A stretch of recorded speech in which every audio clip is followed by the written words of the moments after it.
እኔ ናታን ኤቢ ጸባይ የሚቀየር አይመስለኝም። እስኪ ለማንኛውም አይተን እንፈርዳለን። አሁን ላይ ገብተሽ ተኝ።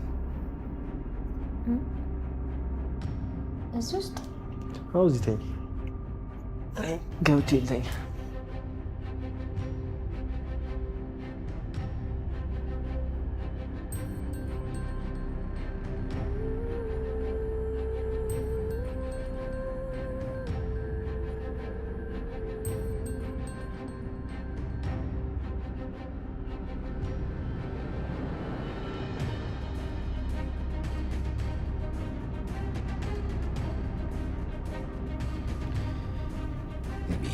አሁን በጣም ደስ ብሎሻል። ተረጋግተሽ የምታስቢ ልጅ ሆነሻል። ስለዚህ ከዚህ በኋላ በእልህ የሚሆን በንዴት የምታደርጊያለሽ ነገር የለም ማለት ነው። አባዬ በጣም ብዙ ነገር ተምሬያለሁ። ከዚህ በኋላ የሆነ ነገር ከማድረጌ በፊት ሁለት ያስባለሁ። አባዬ እስኪ ተነሽና ናታንን ጥሪልኝ። ለሆነ ጉዳይ ፈልጌዋለሁ። የት ነው ያለው አባዬ? መኝታ ክፍሉ መሰለኝ።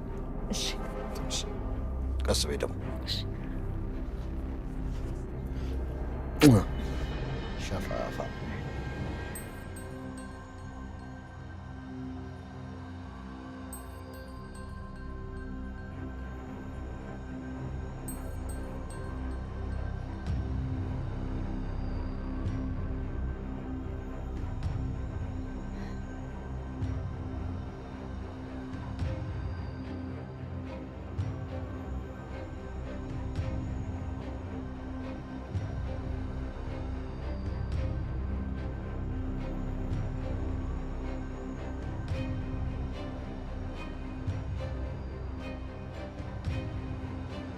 አቢጌል ደስታዋን በቅጧ አጣጥማ እንኳን ሳትጨርስ በድጋሚ ወደ ቅናቷና ተንኮለኛነቷን ሊቀሰቅስባት የሚችል ጉዳይ ተመልክታለች። ገደልሽ ተብላ ልትከሰስበት ልትታሰርበት የነበረው ሰው በሕይወት እንዳለና እንደማትታሰር አውቃ ደስተኛ የሆነችው ኤቢ አባቷ ልኳት ወደ ናታን ክፍል ሄዳ ዳጣና ናታንን አብረው ተኝተው አግኝታቸዋለች። አቢጌል ይህንን ጉድ ስታይ ምን የምትል ይመስላችኋል? ሀሳባችሁን ኮመንት ላይ ጻፉልን።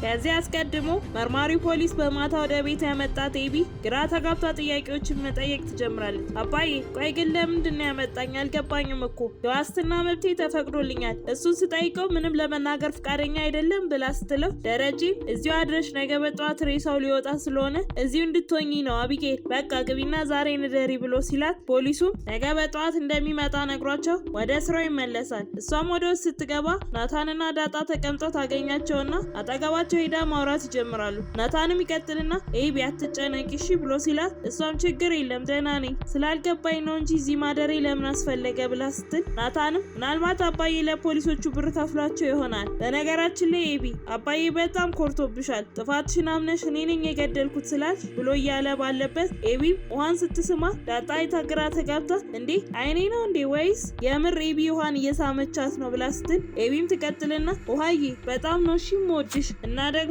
እስር ቤት ስገባ ቶሎ ቶሎ እየመጣች ጠይቂኝ እሺ ብላ ታቅፋታለች። በዛ ሰዓት ማርታና ደሪ መኝታ ቤታቸው ሆነው በደስታ እያወሩ ነበር። እሱም ይቀጥልና ማርትዬ ብታይ ዛሬ ድጋሜ የተወለድኩኝ ያህል የተሰማኝ በእውነት ኤቢ እንደዚህ ሆና ሳይ ደስ አለኝ ብሎ ሲላት ማርታም እስቲ ተረጋጋ መጀመሪያ እስቲ መጨረሻውን እንየው ደግሞ እኮ አንተም ስላልተረዳሃት ነው እንጂ ኤቢዬ ያችው ራሷ ናት ብላ ስትል ደሬም በማርታ ሀሳብ ፈጽሞ አልተስማማም ነበር። አቢጌል እውነትን ይዛ ሁሌም እስከ ጥግ ብትሄድም ራሷን ግን በጣም ትወዳለች። ግን እኔ የገረመኝ እኔ ነኝ የገደልኩት ማለቷ ነው ብሎ ሲል ማርታም እኔ ግን አንተ ብትታሰር ለአንድ ሳምንት ሚያስችላት ራሱ አይመስለኝም መታ እጅ ነው የምትሰጠው ብላ ስትል ደሬም አይ ማርቲ አንቺም ያልታየሽ የኤቢ ራስ ወዳድነት ነው። እሷን እኮ ካዳናት ምንም ነገር ከማድረግ አትመለስም። እንደውም አንድ ጊዜ ዳጣ የመጣች አካባቢ ትዝ ይለኛል የጠፋብሽ ወርቅ እሱን እኮ ኤቢ ነበረች የወሰደችው ግን ዳጣ ናት የወሰደችው ብላ እሷን በእኛ ለማስቆጣት ለማስባረር ሞከረች ብሎ ሲላት ማርታም ደንግጣ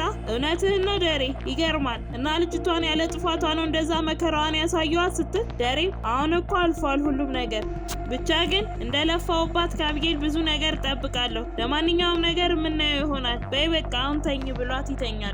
በዛ ሰዓት እዛው ተቀምጠው እያወሩ የነበሩት ልጆቹ እዛው ባሉበት ሆነው እያወሩ ነበር። አቢጌልም ውሃን እዛው እንዳቀፈቻት ሆና ዛሬን ከሷ ጋር አብረው እንዲያድሩ እንደምትፈልግ ትነግራታለች። ናታንም ይቀጥልና በቃ ነገ ተመልሰሽ ስትገቢ ነዋ እኛንም በድጋሚ አታገኝኝም ብሎ ሲላት ኤቢም እየመጣችሁ ጠይቁኛ ታዲያ ሌላ ምን ይባላል?